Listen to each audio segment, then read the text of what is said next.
اقبال ایک طرح کے صوفی بھی ہوئے. جی، جس کو کہتے ہیں صوفی مزاج ہونا، صوفی منش ہونا، صوفی مشرب ہونا، یہ تمام اوصاف اقبال کی شخصیت میں جس طرح کے نظامی صاحب فرما رہے تھے وہ موجود تھے.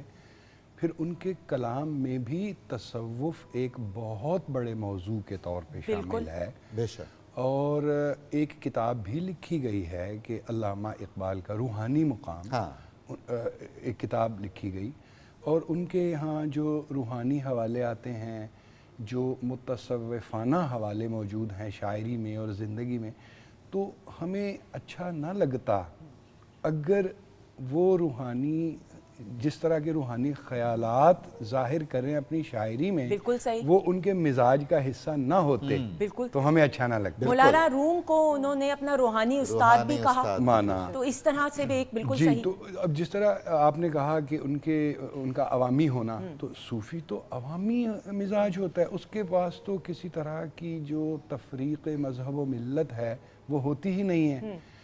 ہمیں اور بھی ان کی زندگی کے بہت سارے ایسے واقعات ملتے ہیں کہ وہ اویلیبل رہتے تھے ہر وقت دوست احباب کے لیے، کرامت ہے، خاص و عام کے لیے. خاص و عام کو اجازت تھی کہ وہ آئیں، ملیں، بیٹھیں. اچھا پھر ایک بات اور، جس طرح صوفی کا رویہ ہوتا ہے، اس سے کوئی چیز ناگوار بھی گزرے تو وہ اس کا اس طرح اظہار نہیں کرتا. کسی کتاب میں لکھا ہوا ایک واقعہ کہ کسی شخص نے آ کر علامہ سے سوال کیا کہ کیا آپ خدا کے وجود پر یقین رکھتے ہیں؟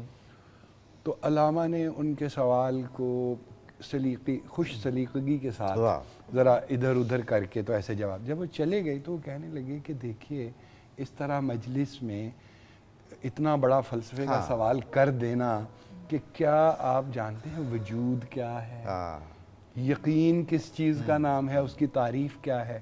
تو یہ وہ رویہ ہے جو اچھا فاصلہ وہی لوگ رکھتے ہیں شاید جنہوں نے کچھ چھپانا ہوتا ہے، اور عوام میں اور اپنے اندر کچھ پردہ رکھنا وہ ان لوگوں کا شاید ضرورت ہوتی ہوگی جو کوئی بہت زیادہ خود کو کوئی چیز سمجھتے ہیں. تو علامہ کے بارے میں تو جاوید اقبال نے ان کے بیٹے نے لکھا ہے کہ وہ ایک عام سے تخت پوش پر یا عام سی چارپائی پر حقہ پاس رکھ کر عام سے کپڑوں میں، بعض اوقات اگر گرمی ہے تو صرف بنیان پہنا ہوا ہے، تو وہ فقیرانہ سے انداز میں، صوفیانہ سے انداز میں